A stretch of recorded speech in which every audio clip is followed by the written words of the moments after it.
एक समय की बात है, एक बहुत ही निर्धन लेकिन निष्ठावान भक्त था।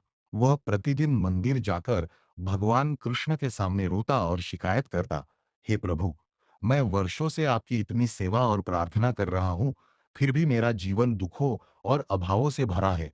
क्या मेरी पुकार आप तक नहीं पहुंचती? एक रात श्री कृष्ण उसके स्वप्न में प्रकट हुए। भक्त ने फिर वही शिकायत दोहराई। तब कान्हा मुस्कुराए और उन्होंने उसे मिट्टी का एक खाली घड़ा दिया और कहा, पुत्र, इस घड़े को लेकर जाओ और इसे लोगों के प्रति दया और सेवा से भर दो। जब यह भर जाए तब मेरे पास आना।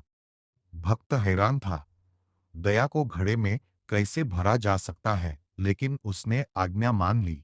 पहली घटना, रास्ते में उसे एक प्यासा वृद्ध मिला। भक्त ने अपने हिस्से का थोड़ा सा पानी उसे पिलाया। जैसे ही वृद्ध ने तृप्त होकर आशीर्वाद दिया, भक्त को लगा कि घड़े के तल में कुछ चमक रहा है। वह एक सोने का सिक्का था। दूसरी घटना, उसने एक भूखे पशु को चारा खिलाया और एक असहाय विधवा की लकड़ी उठाने में मदद की।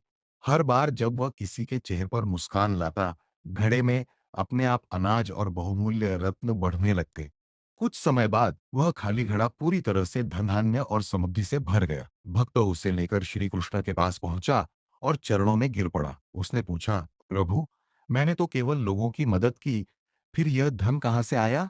श्री कृष्ण ने प्रेम पूर्वक समझाया, हे भक्त, तेरी प्रार्थनाएं मुझ तक हमेशा पहुंचती थी, लेकिन तेरा हृदय पात्र स्वार्थ और शिकायतों की वजह से उल्टा रखा था। जैसे उल्टे घड़े में अमृत की वर्षा भी हो, तो वह खाली ही रहता है। जब तूने दूसरों पर दया की, तो तेरा हृदय सीधा हो गया और मेरी कृपा उसमें समाने लगी।